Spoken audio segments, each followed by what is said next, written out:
Okay, we have with us now the champion of the 125-pound weight class, Richard Figueroa from Arizona State. Richard, when you're comfortable, please give us some opening comments about your championship match. It was a tough one. We wrestled against each other at least like 2 times. It's a battle. I know it's always going to be a battle with them. It's just whoever comes prepared, and today I was prepared. Okay, we've got questions on the left. First one will be on the front. Ryan Holmes, Intermat. So you used his pressure against him a lot in that match. Was that the game plan going in, knowing that he was going to look to hand fight hard and take a lot of the mat space up? Yeah, I wrestle him a lot of times.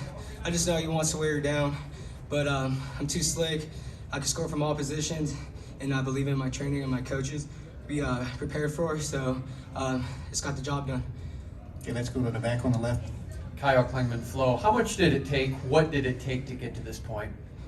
A lot of sacrifice. I would say, now I hate saying it, but I was gonna quit, you know? Just, like, losing just wasn't for me, you know? And just going through that just made me like, damn, is this even, like, should I keep on going? Like, am I worn out? But, you know, I looked up to God, said prayers, slept, said prayers, got some help. And, you know, if I was to quit, what am I gonna tell kids later on? Oh, how did your wrestling career go? Oh, I quit. What, you're a quitter? And I just didn't want to go out like that. I want to be able to tell my story, and I'm glad I'm able to tell a story now. Okay, let's go to the camera platform in the back. Richie, I've been asking your teammates all weekend long what it means to have some of the guys in your corner that you've had in your corner all weekend long. After winning the national championship, what does that mean to have guys like Zeke and Frank and Eric Thompson and Lee Pritz in your corner behind you? I mean, it's a blessing. I mean, those guys recruited me junior year, sophomore year. Just family, you know. The way they approached me to come to her school was very different how other schools, you know. They didn't care about what I did in the past and stuff, but just knowing that if I'm able to become a better man as I grow up, which I've proven I have been, and just having that support system as like my teammates, my strength coaches, my personal strength coach, Mike Van Arsdale, and my assistant. Another one would be Mark Perry. So just having those guys around, Pritz and all of them, Zeke, is just a blessing, you know. They're like family to me, and I thank God I made them proud today. Okay, please remember to give us your name and your affiliation. Let's go here on the front row. Patrick Kelly, Win Magazine. Richard, you got a 0-0 match going there, tight match, second period. Talk about that takedown. Was there any doubt in your mind that you got that takedown, and what if they would have overturned it? Oh, I 100% had that takedown. I felt it.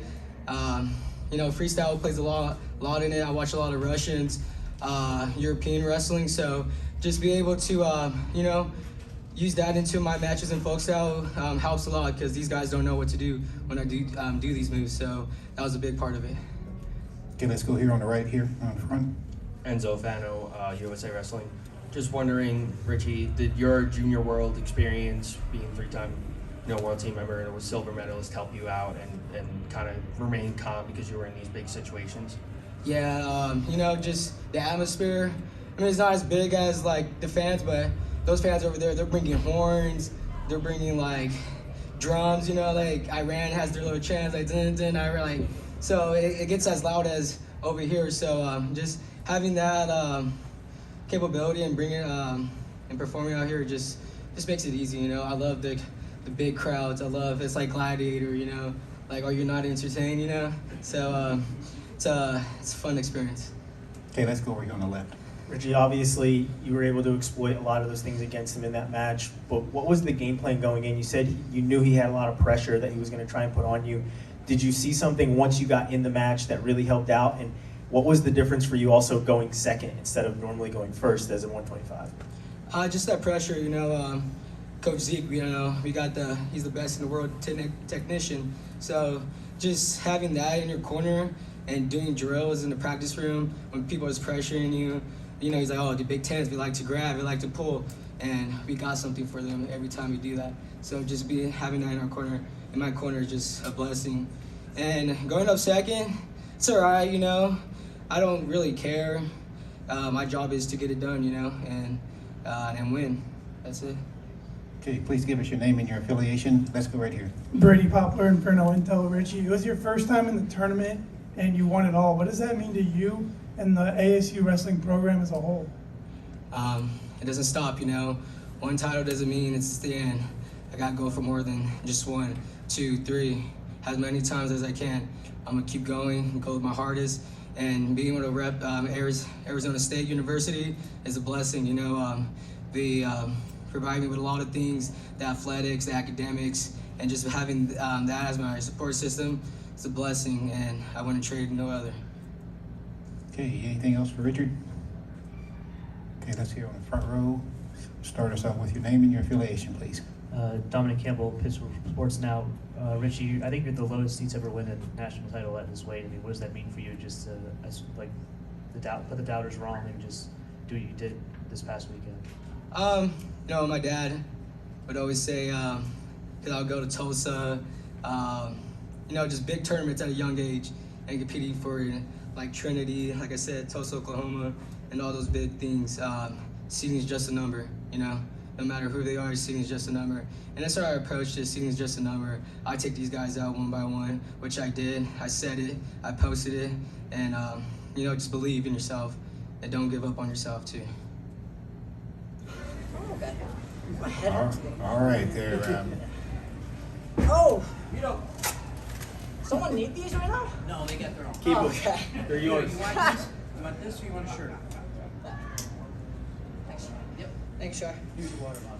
Oh, Okay, we have with us now the champion of the 133-pound weight class, Vito Arujau from Cornell. Hi.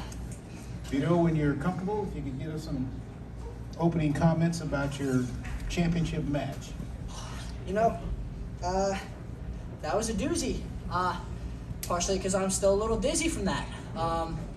You know, I think I was really sluggish off the start, a little lackadaisical, and I think that maybe partially led to the early injury that I got. You know, we both just bumped heads. I went through quite some time there trying to close the gash at the top of my head, which, you know, kind of threw away the first period's like momentum for me. So, you know, I didn't jump out to the 1-2 takedown lead after the first that I'd really hoped to. But, you know, I stayed resilient and through call and lost takedown. I just kept my foot on the gas and said, no, I'm not gonna let this slip away from me. So I slammed my foot down even further on the gas and continued to push until finally I found a takedown that the refs were comfortable with. All right, give us your name and your affiliation.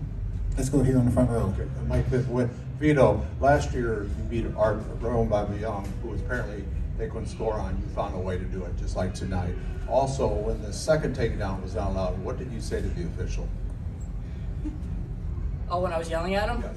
Oh, because I had the foot in bounds, and I looked at him, and he started counting as if he had awarded me the takedown. So he started counting, and I was like, I'm not going to give up a caution. So I exited the mat. But if I didn't get the takedown, he wouldn't have been allowed to start counting and give me an opportunity to pull him back in to finish the shot. So I may have lost my temper and said, you can't do that, but you can. So I apologize to that referee for speaking out of terms. It was definitely a very emotional roller coaster, but yeah, that was the debacle that we had. Scored against a guy who doesn't give up points like you did a year ago. Because Dayton Fix does not give up a lot of points and you scored on. No, he's very good. So how are you able to do it against these guys that do not give up points?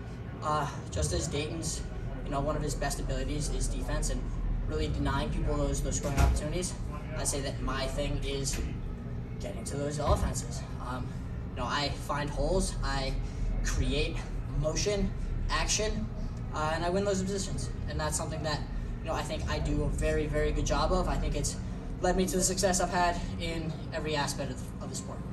Okay, let's go over here to the left. Ryan Holmes, Intermat. Vito, obviously a very different match, very different year for you as a whole. Yeah. Not what you expected in the finals, a lot of roller coaster up and down. You said it was an emotional match. You even lost your composure, which we don't see most of the time when you're out on the mat. What did Coach Gray say to you? I saw him grab your face and kind of recenter you during one of the 10 stoppages. What did he say to you, and how did you recenter and then get your offense moving again after the stoppage? He said, down and away. I said, okay. And then I was still mad, but I understood. Down and away. Me and Mike have a really good connection. I trust him full-heartedly. If he tells me down and away, I go down and away. If he tells me to shoot, I shoot. I like it when he says to shoot more, but I understand because I didn't know what the score was. I did get hit in the head a couple times. I wasn't necessarily thinking super straight, but he said down and away, and I said okay. So I think it was 15 seconds left. I think that was during the debacle. If it was 8-2 or 8-5, I don't know what the score was, but yeah. I hope that answered the question. Yeah. You have another one here on the front row. Vito, before we lose you, I have to know what your plans are for the Olympic trials. You know, 2 weeks ago, I didn't know if I was going to wrestle here. So I'm currently taking it day by day and wondering, you know, what I can do, what I'm capable of. This tournament helped show me what I was capable of. And now it's just whether or not what's in my best interest. I still very much, with all of my heart, would love to represent this country, the United States, in the 2024 Olympics. And and I am still sitting in the semifinals. You know, we'll see how this clears up, and if everything's good to go, I will be at Olympic trials. And your weight right now is? 133 pounds? No, I'm sorry, but can you get down with the? Oh, to 125 pounds, 57 kilograms. Yeah, I'll see what I can. I can do anything, apparently. Okay, let us have your name and affiliation. Let's go to the second row here. Hi, Patrick Lanny, NJ.com.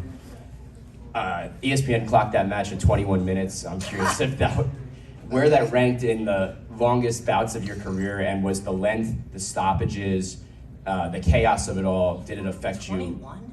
That's according to the broadcast. Did it affect your wrestling? In the finals? Ever? Yes, he is.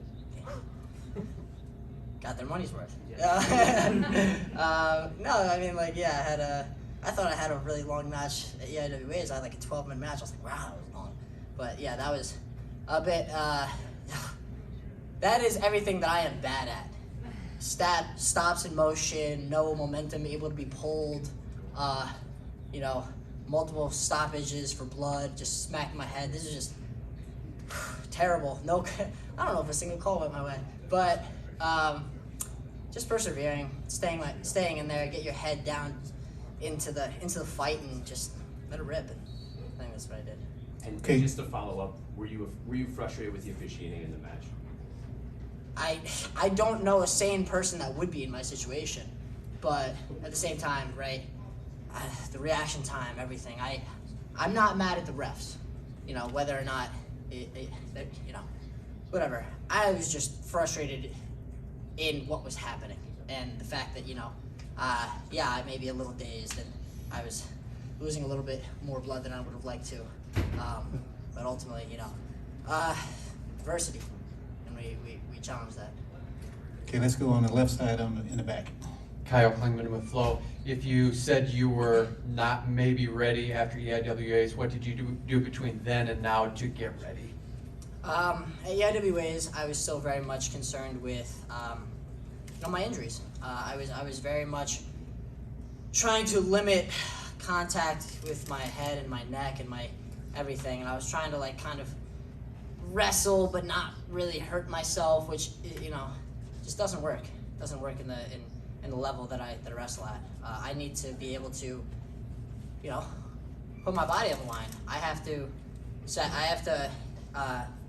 you know, ante up a certain amount, and that is, you know, everything.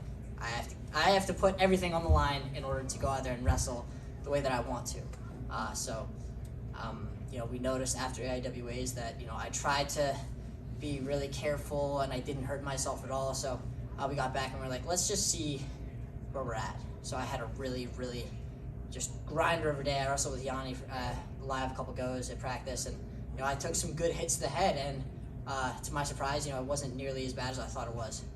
And that gave me the confidence to kind of return to things that I was good at, you know, a lot of head motion, a lot of just getting in there and fighting. you know, if I had watched this match just now 2 weeks ago, I'd be like, there's no way I could do that. But you know, through, and I've gone on and said this before, through Cornell Wrestling and the support staff that we have there, and just our alumni base and everyone in you know, helping out, it was really I was really have them to thanks for allowing me to you know, come out here and wrestle today, because you know, the way it was going, I wasn't sure, but they had faith in me when I did not. Okay, we got time for 2 more questions. The first one will be over here on the right. Enzo Fano, USA Wrestling. I just want to know how cool it is that not just you, but your Corey teamer is also going to be in the finals, and you guys pretty much trained in the same room since you were little. Yeah, no, I'm super excited for Ja'Cory as well. You know, it's super cool to see. You know, VHW. That's the club that my dad runs. It's where I learned how to wrestle. It's where Ja'Cory learned how to wrestle. It's really cool to see that we've continued to hone our crafts even after moving away to college and you know, taking on a new family of sorts. Just to know that we both have similar roots and similar you know, starts, and to see that we both come a really long way is really heartwarming for me. Okay, our last question will be over here on the left. Ryan Holmes, Internet. So you talked about a lot of the stoppages and how you didn't have confidence to really stick your head in there when we talked yesterday. You bashed your head into him a ton of times, right? Like, you blew straight through his face. He was bleeding, head wrap, everything else. Talk about the confidence that you have in yourself going into a match like that and how it really grew as the time went on. I was really nervous before that match. I know everyone was making jokes or whatever, like, oh, Fix is gonna lose just because he has to. Like, no, he doesn't have to. He's a really good, really good opponent. If I didn't wrestle this weight class, he would be the national champ. You know, no doubt in my mind. He's that good. You know, world medalist. He's been on the stage relevant for how many years now, right? So I was very nervous. And then the whistle blew, and I started wrestling, and I forgot everything. And then I ran up on him with my little crawl, and we bashed heads. I'm like, oh, I'm bleeding now. So, you know, confidence, there was no confidence. There was no thinking. It was just wrestling. And, you know, I'm sure he knows that as well, that, you know, I have nothing but admiration for Dayton and respect. So I bet he understands as well that it was a dogfight, because, you know, we both wanted to win. Okay, Vito, thank you very much. Jesse! Well, we can't have cheering in the media room. We do. We love this kid. All right, we've got with us now our champion in the 141-pound weight class, Jesse Mendez from Ohio State. Jesse, if you're comfortable, if you could give us some general comments about your championship match. Yeah, I mean, previous opponent, Bo Bartlett, I got a lot of respect for him. And I know every match is going to be a scrap, but, you know, just trying to find my offense. I knew this match wasn't going to be settled on the mat. We're both pretty good on bottom, but, you know, just finding that one score, and, you know, it got real close at the end, but I wanted too bad. I wanted too bad to give it up, and, you know, I almost got taken down, but I kept wrestling. I ended up getting the takedown later the third period. Okay, give us your name and your affiliation. Here on the front row. I got it here. Yep. Oh, I'm sorry, we got one in the back first. Cael claiming to Flo. How much does your family mean to you? Yeah, this is my my biggest support system. And, you know, I wouldn't be sitting where I am today without them.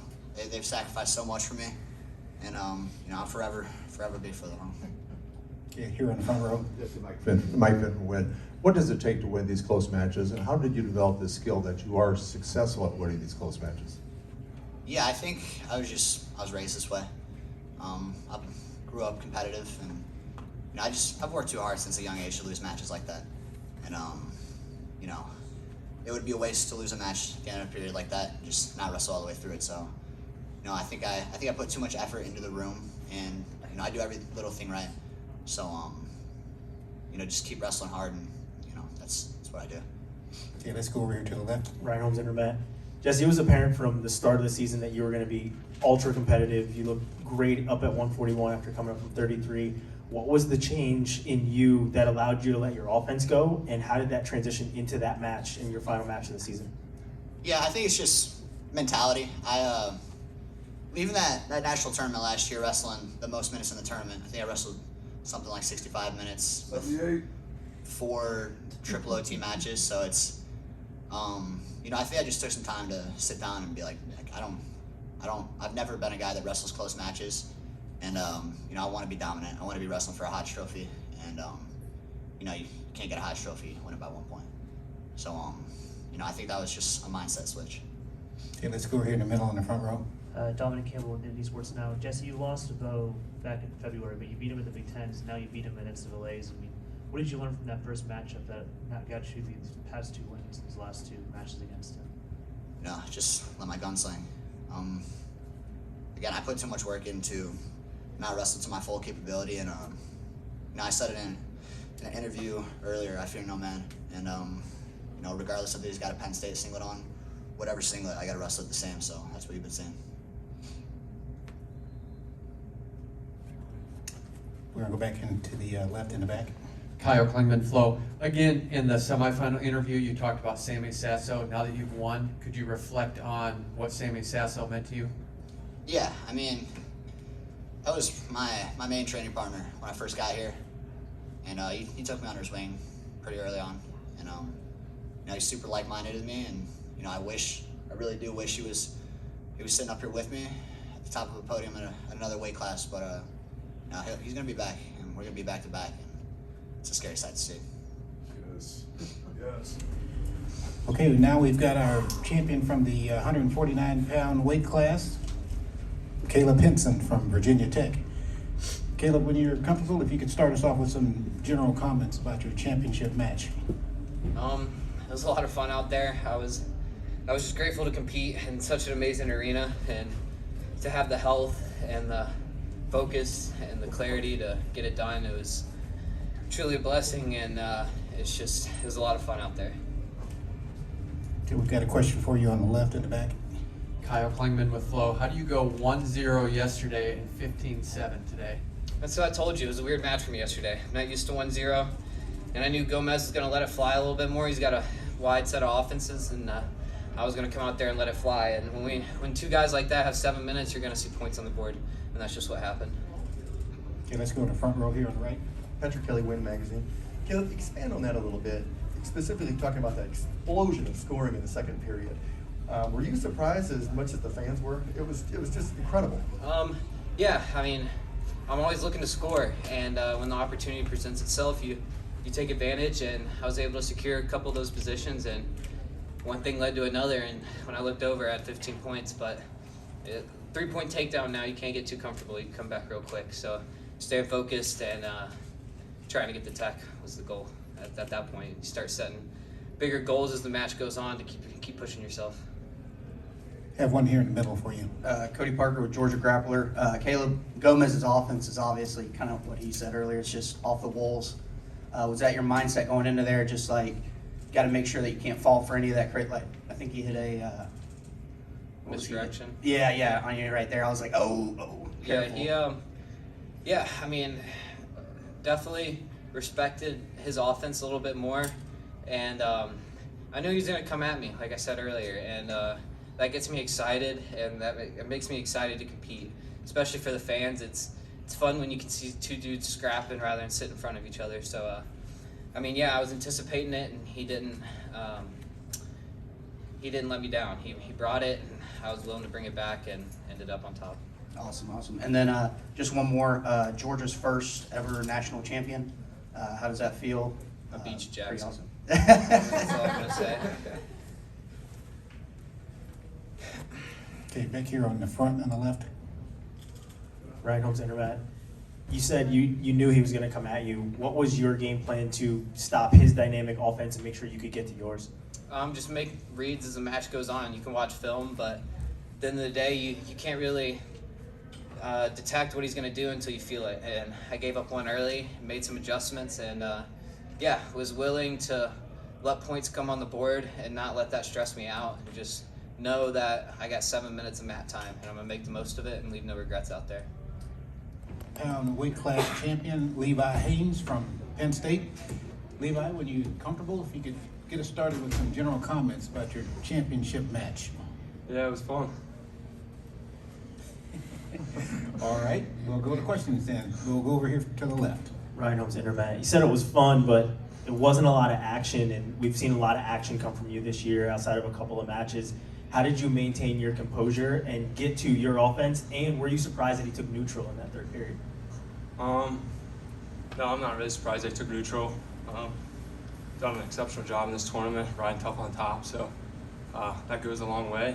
And I knew I just stay on him. He's kind of an explosive guy off the bat, so just kind of staying on him that entire time. And eventually the scores would open up. I know that I have really good shots, and when I get to a leg, I'm going to finish. I'll be on the front row here to the left. Levi, when you're attacking, it looks like you don't ever lose your focus. You've got to keep the same motion. Without giving your game plan, what is your thought process right there? Yeah, just going back to my practice habits, really. So just kind of falling back on that. I don't think it's like necessarily staying focused or anything like that. Obviously, you have to be present in the match, but it's really easy to do when your practice habits are good. So just staying in that good position, like I practiced all year long.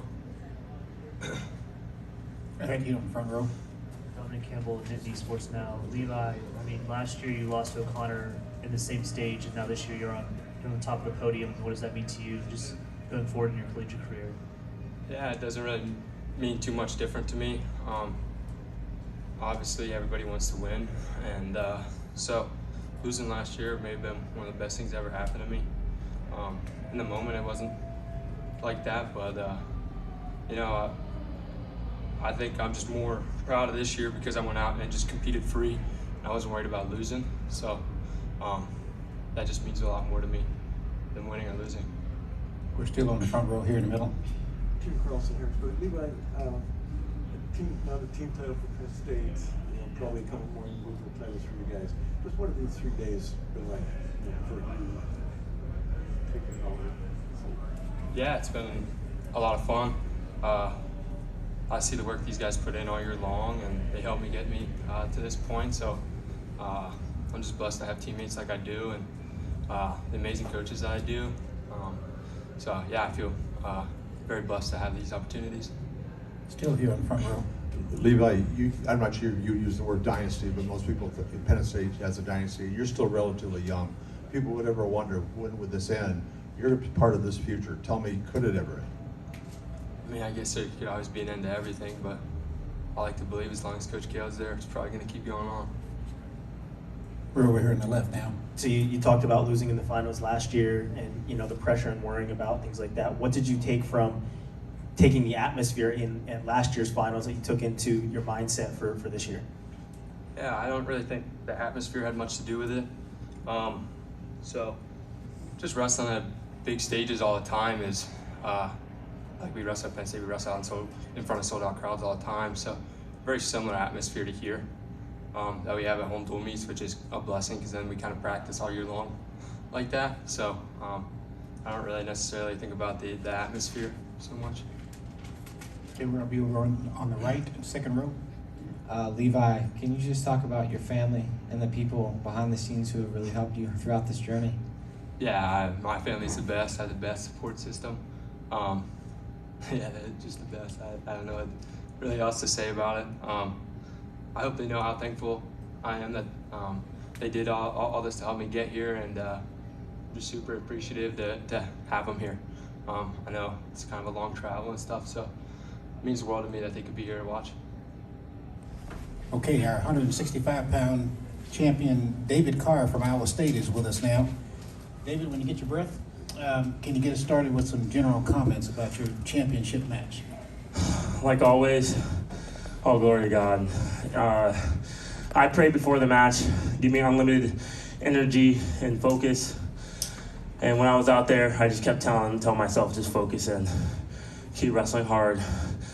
And it feels awesome. It feels amazing to end my career on top. Okay, let's go on the front row here on the left. Mike Fitterwin, David, you had mentioned your first championship was 2021, which was an empty arena in St. Louis during the COVID type of thing. Did you think that this may never happen again after what happened the next 2 years? It was crazy. I looked up and it was empty, and now I look up and I don't know what the attendance is, but it was so loud, and I'm just so grateful. He will be on the left. Ryan Holmes, Intermat. David, how did you deal with the stall calls? Obviously, you're being super offensive and the stall calls kept coming. How did you deal with that? Stay poised and stay on your offense as well as your defense? Yeah, I mean, it was hard. I felt like I was shooting shots. I'm not a guy who just runs out and tries to bully someone. I try to use finesse and fakes. I like Jordan Burroughs. I like watching how he gets angles and it's so explosive. So that's what I was trying to do. But you get a guy who's just running forward. Come shoot on me. I'd rather you shoot a bunch of shots than just try to make it like a sumo match. But that's why I kind of look like the stall calls, but yeah. Okay, we're going to stay on the left and the back. Kyle Klingman, Flo, did you know the top game would make the difference in this match? That's something my coaches, they emphasize. I look over my corner, they're like, this is what we talk about. We got to get our hard ride on. You ride hard, and I think that will make a difference. And it did. So that was kind of a game plan. Okay, we're back here on the left on the front row. David, I just want to follow up with more with my first question, though. After what happened in 2021, that you did not win, what was you going through your mindset these past 2 years? Well, when I didn't win, sorry. That was really hard, being the #1 seed.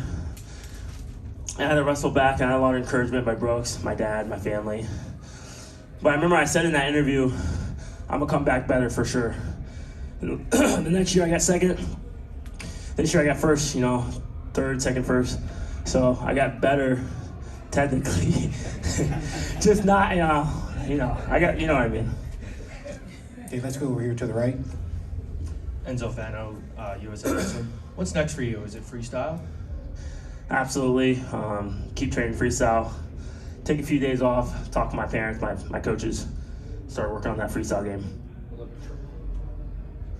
Olympic trials? Yeah, that's what I think the next step will be. You're going to stay on the right over here on the second row. Yeah, the guy in Des Moines registered. Obviously, your mom and your dad are right there as you're coming off the mat. You guys have had a Cyclone legacy going on for a long time with you, your dad, your brother, everyone who's been a part of this program. Can you just talk about what Iowa State has meant to you and the legacy that you're leaving now as you wrap up your career here collegiately? It's hard to put into words. When I first got to Iowa State, my goal was to win a national title and help the team and bring the team back. So we were able to win a Big 12 title, and I had a lot of leadership roles the coaches put on me, but I didn't mind. I love leadership and helping the team. I'm a big team guy. And then to see how many All-Americans, Frost, Casey Swiderski, and Anthony, I mean, that's a part of my legacy, I think, more than even just the titles. We're going to go to the left and the back. Where do you rank among the Carrs now? Well, my dad has 3 national titles, so I'll be right next to him. He also was in the Olympics and got bronze, so I got a lot of shoes to fill. This is just what was expected by my family. So it's a hard ask, but being a part of the Carr legacy, it's tough. What's the difference between you winning your first title and now this one? It gets harder when you win, People wrestle you harder, they try to get you. So I think this one took a lot of grip, took a lot of heart. Both my matches came down to the wire, and I had to really wrestle hard, so. Anything else for David? Here in the front row. Dominic Cael with Disney Sports Now. What makes Messenbrin such a tough wrestler? Obviously, being tonight, but what makes him such a tough wrestler going forward in his collegiate career? He's so tough because he has a good attitude. He's smiling, he's having fun. So am I. I try to keep an even keel, but he's having fun out there. And that attitude is why what helps him wrestle so hard. That's what makes him tough. Okay, our 174-pound champion, Carter Starocci, is with us now. Carter, when you catch your breath, give us some opening comments about your championship match. Yeah, I just want to say I'm happy to be here. I'm happy to have my family, my coaches, and my trainer Dan, and that was something that I always wanted. So it was very exciting, and it was fun to be out there. So all thanks to God always. Okay, remember to Raise your hand, let us get a mic to you. Let's go first over here on the left. No, you can keep it there. All right. Ryan Holmes, Internet. Carter, what did this win mean to you, especially with the adversity that you had to go through, not just in the last 2 weeks, but the entire season? Yeah, the entire season was it was up and down, just with a lot of outside factors going into this year, and like as the season went on, just it rung a bell after my freshman year after I won. I went in the office with Coach Cael, and he was just say, hey, like this first one's gonna be your easiest one. And I kind of looked at him like, I don't know about that. Like I plan on getting better and making this thing easier. But sure enough, now looking back on it, I would say everyone was. Each one has their own challenges, but he's earned everything. So you got to listen to everything he says. Let's go here to the front row on the right. Patrick Kelly, Win Magazine. Carter, talk about tonight, workmanlike victory, but your path getting there was a difficult path. Just talk about your tournament.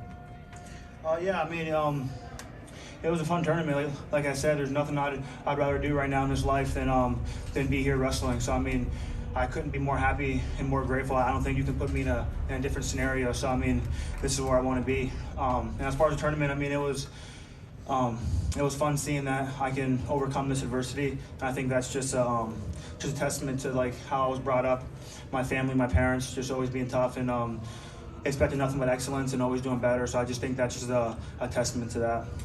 Let's go here on the front row. Zach Allen, Daily Collegian.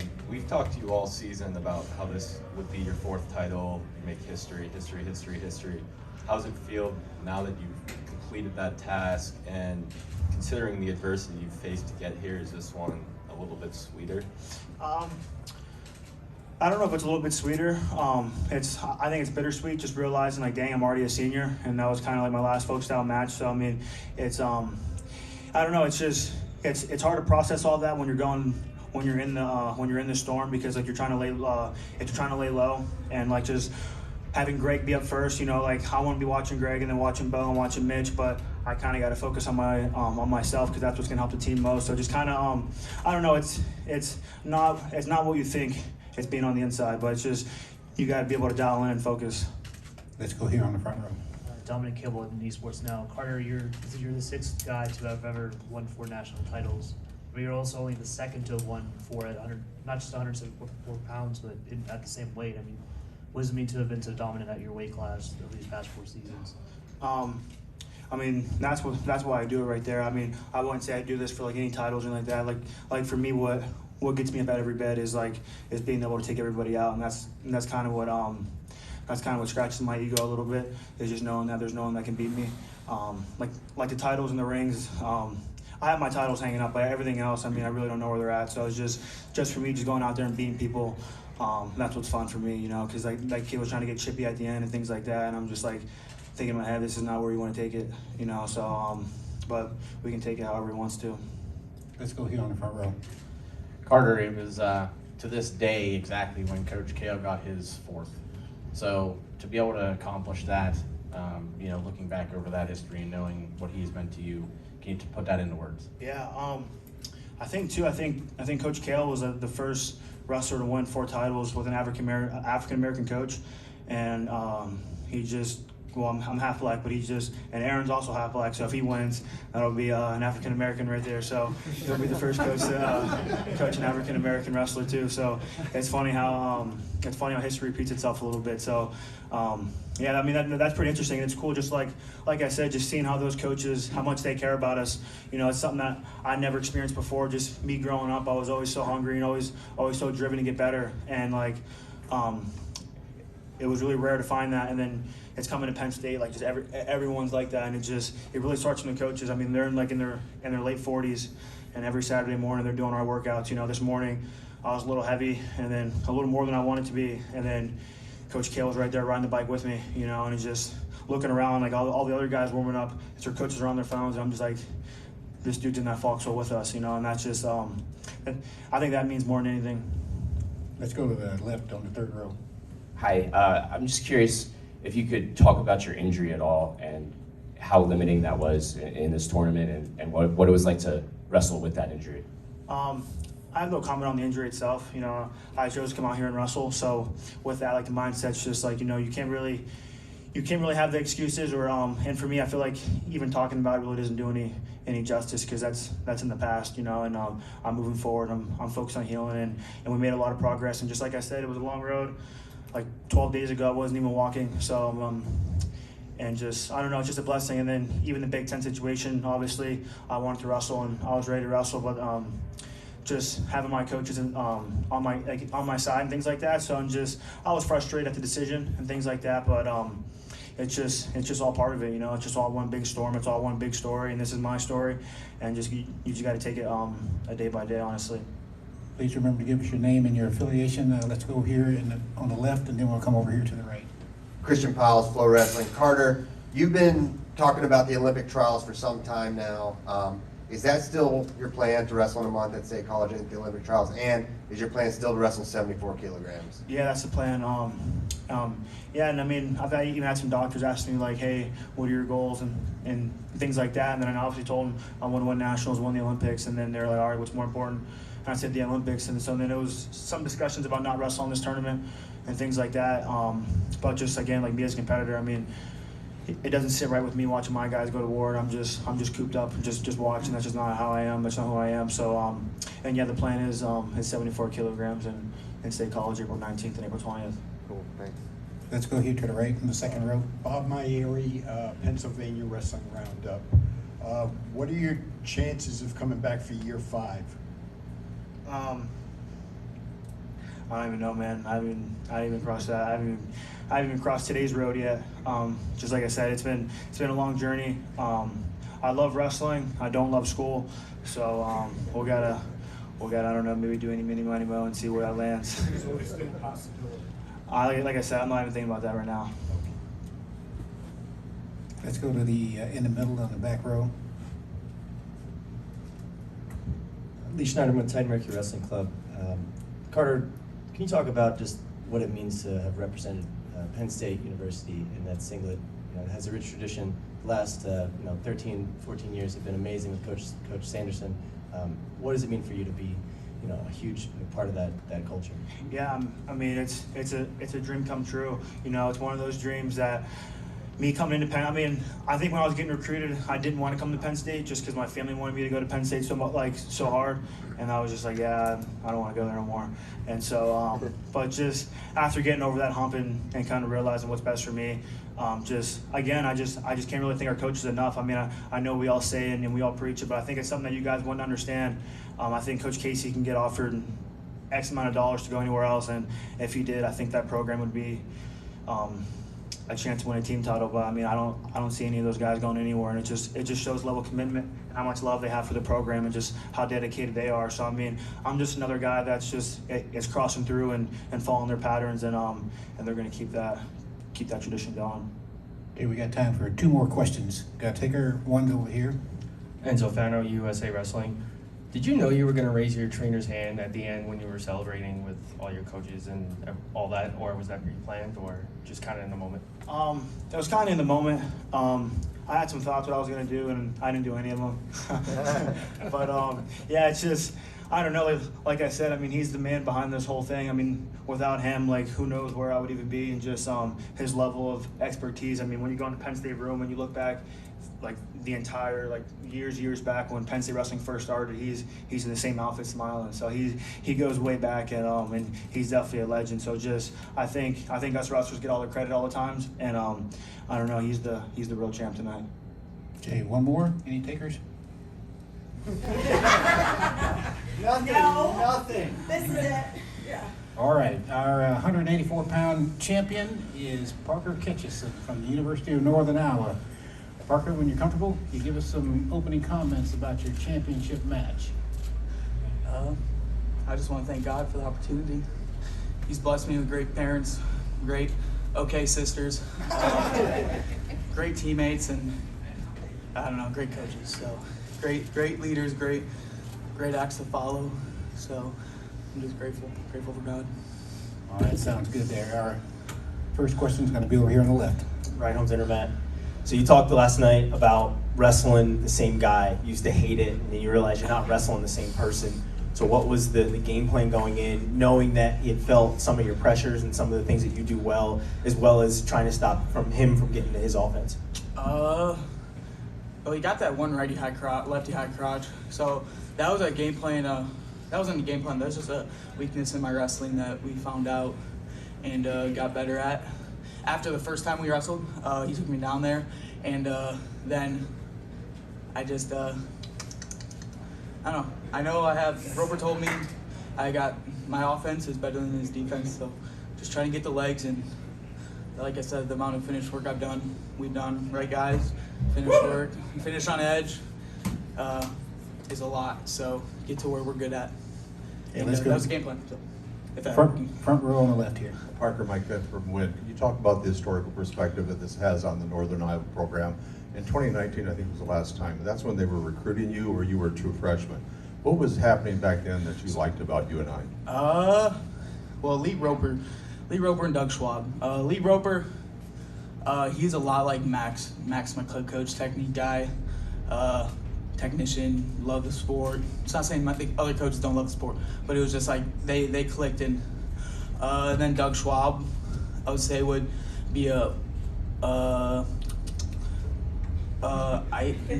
icing plus a cherry plus 1,000 cherries on top, because that's what Doug Schwab is. And it's like, he's just so awesome.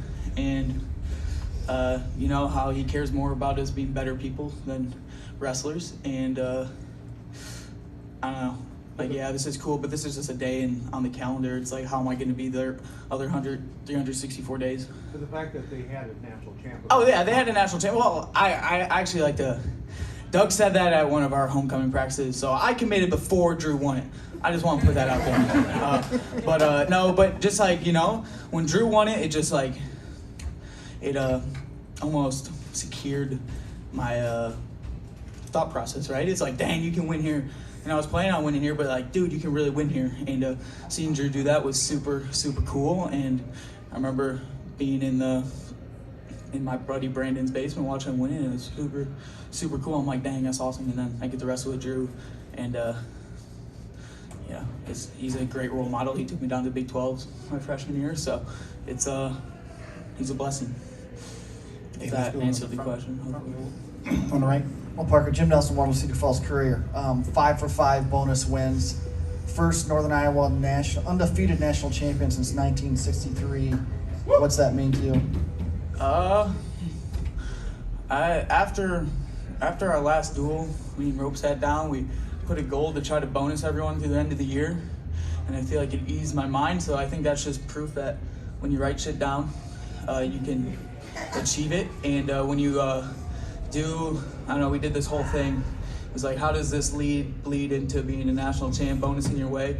And even one of them was trying to call my parents and call my girlfriend and just be over communicated, and how that can all bleed into bonusing everyone. So it was a super cool, and I think I realized my freshman year how historic UNI wrestling is. Because I don't know, I didn't really know that, but we have Olympians in the room and who went through the room, so it's just super, super cool. Did that answer it? We've got one for you on Kind of that. rambling. So you talked about finishing on the edge of the mat. Oh yeah. To start out the beginning of the season, you wrestled Bernie Truex, who continued to stick his foot off the edge of the mat, and you were ultra frustrated until you got that final takedown at the All-Star. How much did that bleed into your training of finishing on the mat, and then ultimately knowing that it was going to be a similar situation where you're going to have a carpet and a rug that was very close to the edge of the mat, and make sure you work on your takedowns there? I honestly just want to thank Bernie Truex for that, because he exposed the hole in my game, and you know what? Tyrell Gordon is he's a heavyweight, but he's really flexible and can give that feel like Bernie. So going with him, and there's just opportunity to almost sharpen the blade in my finish work. And I probably like I said, we do finish work on edge twice, 3 times a week. We do match closeouts 3 times a week. Like, I don't know, Doug Schwab, he puts us in those situations that are gonna happen in the room. It happened out there in real life. It's super awesome. I'm prepared for that moment. I'm prepared to go one of my match closeouts was go get a bonus.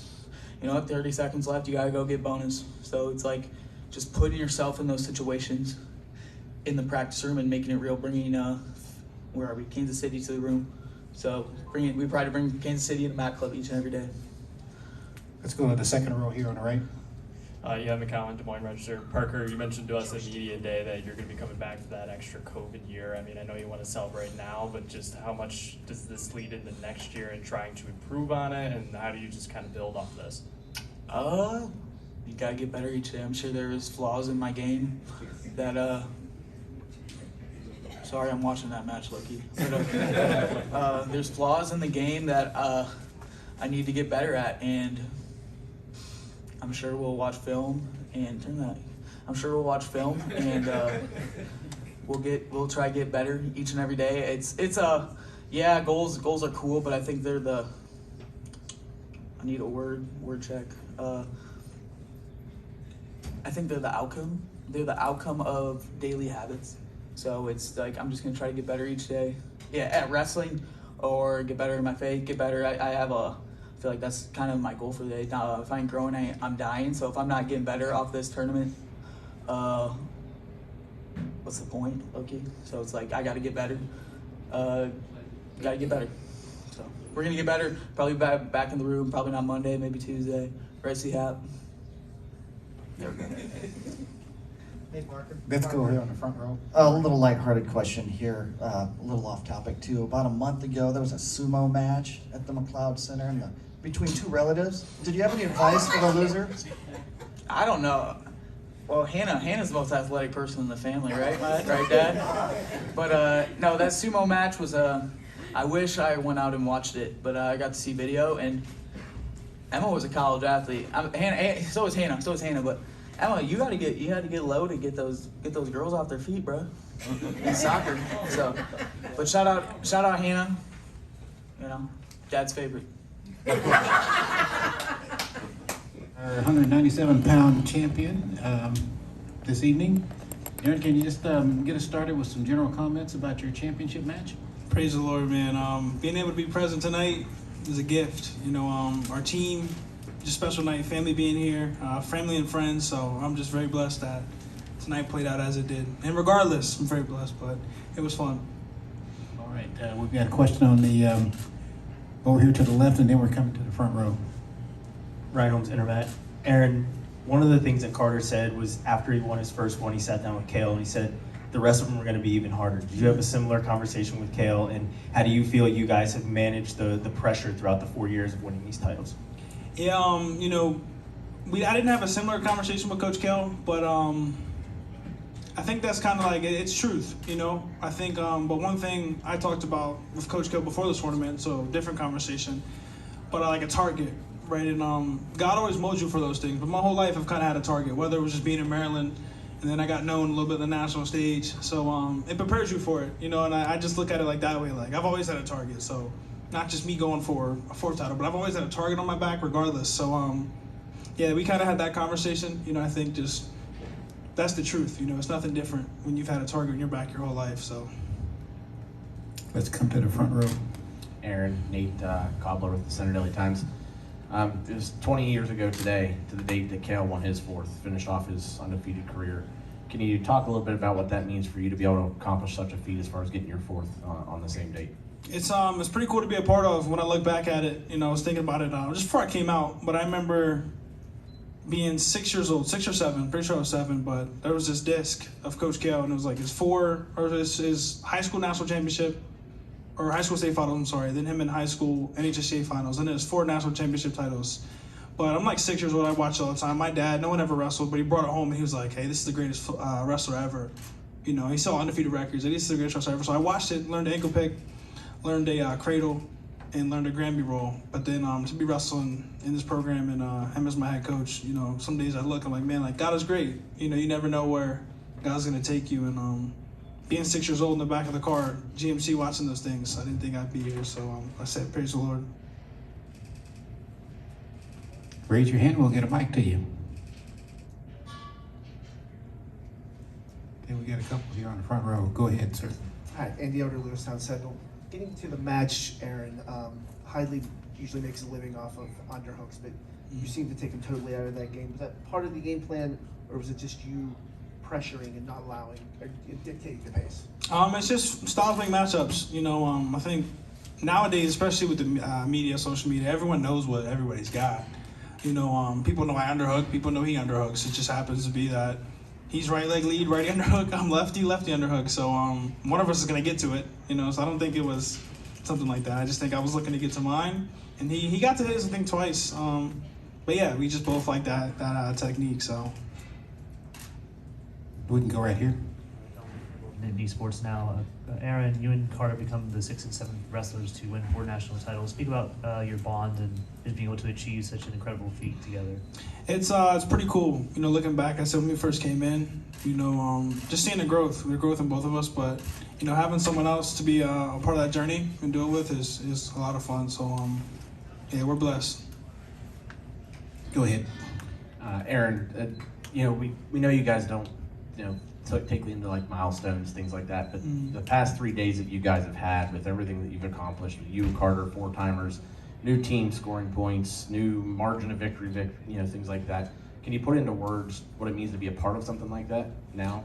I just think it goes to show, generations that are coming. Like, I even look at the younger guys. I'm like, man, like we got some young studs just in the country. With RTCs being available in high school, so I think whatever, records being broken, X, Y, Z, that's gonna happen. But it's cool when you see it because the sport's evolving, and it's the future is bright for American wrestling. So not even just talking about Penn State, but I see that in a lot of the youth nowadays. I'm like, man, I wasn't doing that at that age. So yeah. Congratulations, Greg. We now have with us the champion of the 285-pound weight class, Greg Kerkvliet from Penn State.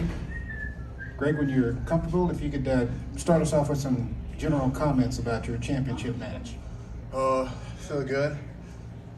I mean, the one thing I kept telling myself over and over again is I want to be tough, but God doesn't just make you tough. He puts you in positions and gives you opportunities to be tough. So I just told myself it's another opportunity to go get tough and prove myself that I can be tough. I think I did that. Okay, please remember to raise your hand. We'll get a microphone to you. One's on the way, right here on the front row. Greg, Mike Finn from Win. Greg, you used the word tough. I'm not sure people would ever doubt that in you. Why would you think that now that you were tough enough? Just because I know that I can be tougher than I've shown in the past. Maybe not by myself, but through God I can be. Can I ask another question here? Yes. Okay, one thing. When you came out of high school, you were only like a 220-pounder. I'm not sure what your size and dimensions are. Can you talk about your growth, literally your growth into this heavyweight? Yeah, it's been slow and gradual. I think I put good weight on over the years. But yeah, I didn't want to stack on like too much fat. I think I've been able to grow and put a good amount of muscle on. What is your weight? 250, 255.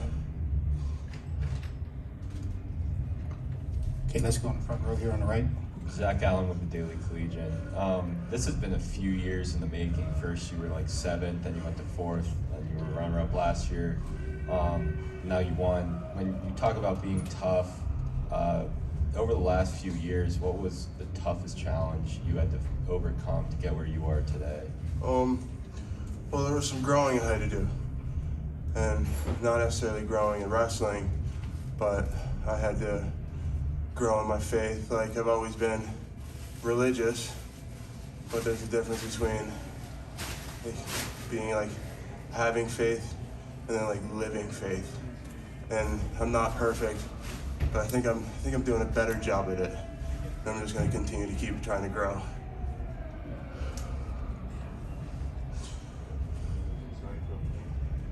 Let's go right here.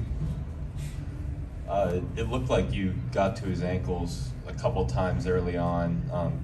You've wrestled him before. Is that something that you came in knowing that you could maybe exploit, or was it just what he ended up giving you? It just kind of ended up showing itself. I mean, he's a tough opponent. He's a great wrestler, so I had to be on my A game. Okay, let's go in the front row here. Greg, as you know, a lot of people think heavyweight class at this time in this world, whatever in the sport, has never been better. Have you ever seen how you place yourself amongst these heavyweights currently and what you want to do to separate yourself from the Stevensons and whatever the ones we've had in the past couple of years? No, never really thought about that. Those guys are all great wrestlers, but I'm not really I don't really want to be remembered as a great wrestler. I kind of want to be remembered as like a good person who tried to do right by people, so I'm not too concerned about that. Let's go to the second row here in the middle. Greg, in a previous question, he documented the previous years and how close you had been. What does it mean now to understand that you're at the top of the podium? I think those previous years just make this that much better for me. It feels good. Was there another one on the second row? Okay, go ahead. Do you have any plans in freestyle now that your college is done? Yeah, I think Olympic trials is coming up pretty soon, so go throw my hat in there, see what happens. Okay, please remember to give us your name and your affiliation. We're gonna go right here on the left. Brian Holmes, Intermat. Last time you guys wrestled, it was a closer score, it was 5 point. This time you widened the gap. What was the difference for you? Was it preparation? Was it something that you were feeling from him? And what would you attribute to that? I was just trying to pressure in more, work on my hand fight, let him make sure he doesn't get to his ties. And I think I did a pretty decent job of that. I think it fell into place. Okay, we got one in the back on the left. Kyle Klingman, FloWrestling. How'd you like wrestling first, right out of the gate? Oh, it was awesome. I couldn't have planned that any better. I mean, having to wait until the end, it's like, got blows a little bit, so just get in and get at it. Okay, let's go here on the front row. Andy Elder, Lewistown Sentinel. Greg, you are preparing for your match as your teammates wrestle. What will it be like tonight to get to watch them without the pressure of knowing that you have to compete coming up? It's awesome, because usually I have to control my emotions and hold it in, but now I get to just be free, be happy, and cheer those guys on. Let's go back over to the left. So you obviously just won, but you have one more to your left. Do you plan on coming back? We'll see. Yeah, we'll see. Okay, anything else for right here on the front row? Dominic Campbell and Nittany Sports Now. Greg, with this national title, is there a sense of relief finally achieving this, or does it just feel like a new beginning, or is it just, everything you worked for and you're just happy to be where you are right now? I think in the past that would have been a sense of relief, but I kind of went into the match with a mindset of like, it doesn't really matter if I win or lose, because I have a platform, and I'm going to use this platform to glorify God. So win or lose, I think I did my best to do that. So it just happened that the cards fell my way. Let's go here on the front row here. Greg, you're from Minnesota. Why was Penn State the best place for you to go? That's where God had me. That's where the cards fell. Started at Ohio State. Those guys are great. I don't have anything bad to say about those guys, but one thing led to another, and I found myself here, and I'm thankful for it. Okay, ladies and gentlemen, we've got Penn State head coach Cael Sanderson with us to give us some comments and question and answers on Penn State's national championship. Coach, can you start us off with some general comments about your team and the championship? Sure. I just proud of our guys. Great effort by 10 kids, and then the whole crew of 37, whatever our roster is. Super grateful to be a part of this and them, and our coaching staff are the best, and it's great to be a part of things. So just happy to be here, and any questions you have. Okay, sounds good. We're going to start with one over on the left. Brian Holmes, Airmat. Hey.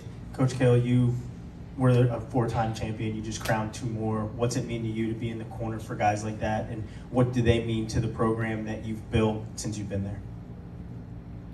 I think it's just, you know, as a coach, every year you just want to see your kids smiling at the end of the season and seeing them reaching their goals. Obviously, in situations with like Carter and Aaron, the pressure mounts, but they both are competitors, and that's what they live for. That's what they were born for, and just happy for them. Okay, we've got one here on the front row. Nate Cobbler with the Center Daily Times. Coach, how are you, buddy? Coach, I mean, now that the end of the season's here, you guys have had so much history over these past 3 days between Carter and Aaron and the team points and the margin of victory. Can you kind of put it into words what it's like now? Time to get ready for next year. You know, that's what we do, and we're always thinking ahead, preparing for the future, and we'll be back in the room on Monday. You know, we love what we do. We love training. We love the sport of wrestling. Happy for the guys. You know, obviously I say this every time, but you know, your heart and your mind, you just kind of expect to win, and you believe and expect that your guys are going to win. So it's the ones that don't quite reach their goal that you know, occupy your mind and your heart. I thought in the finals, all of our guys wrestled really well. You know, Bartlett wrestled really well. Just didn't work out at the end, and Messenbrink, he's a beast and wrestled really well, and they had great tournaments all the way through our lineup. So we're happy, and we'll just keep working. Okay, let's go in the middle in the third row. Patrick Kelly, Win Magazine. Cael, you talk about building for next year starts Monday already. How much does the upcoming Olympic trials play into that, and how many of you guys will be participating in that? Well, everyone that's qualified, I'd have to think about that, which I'm not great at doing when the light's on me, so I'll avoid. But that's just part of the plan. You know, that's the way we design the season, and these guys are thinking about the Olympics. You know, they're very competitive, as we know, and so it'll just be about getting ready for that. I think we're 4 weeks out. It comes fast. Let's come here on the front row in the middle. Andy Elder, Lewistown Sentinel. Coach, you talked about admiring athletes who have a lot of expectations and go out and win anyway. Could you talk about the expectations placed on Carter and Aaron and their performance in going out in the face of those expectations and winning? Yeah, I think there's pressure and expectations right away they have for themselves, because they obviously planned on winning as freshmen. So it's not like all of a sudden they have this chance to be, win their 4th. It's something that they've been working on for 4 years. So just more about them being able to just be themselves, and focusing on the things that work, and that just is eternal principles, and it's just gratitude and those things that kind of keep you centered. And when you don't, you kind of drift away. Makes things more difficult. But this is a difficult time in wrestling, right? There's a lot of media coverage and hype and all those different things that you can feed into it or not, and just makes it more difficult. But they both did a great job, and Aaron obviously just very dominant all year long, and Carter had some adversity, which is pretty amazing. He wasn't able to wrestle the way he wanted to, but wrestling with the injury that he had was really, really impressive. I mean, there's not a lot of human beings on the planet that would be able to do what he just did, obviously. Let's go in the back on the left. Kyle Klingman with Flow. Last year in this press conference, you said wrestling's just a game. How and when did you develop that mentality? It's always been a game. I mean, that's just the way I was raised, and we want to win every game we play. If it's at home, you're playing video games, or you're playing whatever you're playing, you're trying to win. And it is a game. I mean, all you have to do is look back 20 years, and who can tell us who? Maybe you guys can, because that's what you do for a living. But it doesn't matter. I mean, life moves forward, and this is just all about preparation and getting ready for the next stage in life. And with that perspective, you can compete a little bit more freely. And I don't think it's just the truth, right? You don't have to look hard to realize that, you know, sports aren't that important. You know, we love them and they give us purpose. We learn a lot of really valuable things out of them. But first and foremost is, you know, just character and, you know, you have kids that don't reach their goals in wrestling, and sometimes that can be the best thing for them in their life. You just never know. It's up to them and what they decide to do with the next stage. Or you can have somebody that wins and they want to ride that wave, and that wave, you know, it fades quickly and you got to move on to the next thing. So it's just a game, and but we want to, it's fun to win when you play games. Let's go to the front row here on the right. Coach Eric Knopfslitter, PA Power Wrestling. With Mitchell, was there some confusion there at the end? Did he know that the riding time point was secured? I think he thought he was going into overtime, so he just kind of shut it down a little bit. But you know, that obviously falls on our coaching, me as a coach, and not communicating that to him. But you know, I mean, a great opponent. He wrestled an awesome match, and he's got a really bright future ahead of him. So we're excited for him. Anything else for Coach right here on the? We'll go on the second row and then we'll come to the front row. Jim Carlson, Harrisburg. Cael, you grew up in the Gable Dynasty era. You know, how satisfying is it to now have that similar status? I mean, you've done almost everything that the Iowa program has done. I'm not worried about that stuff. When I got to college, he was retired. I think the year when I was a senior in high school. But obviously, I know a lot about Coach Gable and the dominance that they had and the excellence of the program, and they still have that excellence. I mean, but yeah, I mean, we're doing our thing. You know, we don't worry about and try to compare ourselves to others, and you know, we're just going to be the best we can be. And you know, as a staff, we're here trying to figure out what we can do better and how we can have our guys better prepared. And you know, because things continue to change, the game continues to change, and that's what makes it fun. That's how you stay motivated, and you're just, you know, you don't start thinking about next year tomorrow. You know, we're thinking about next year 3-4 years ago. You know, that's just the way it is. And I don't remember what your question was. I'm sorry, but yeah, we're just, you know, we just have a great staff. I love working with Coach Casey Cunningham and Coach Cody, and Coach Kennedy's done an awesome job. And there aren't, I mean, I don't want to compare. I don't know, you know, any other staffs, but there's a lot of great staffs. There's a lot of great people in this sport. You know, they work hard and do a fantastic job. But really grateful to have those guys to go to work with every day. Got a question here on the front row.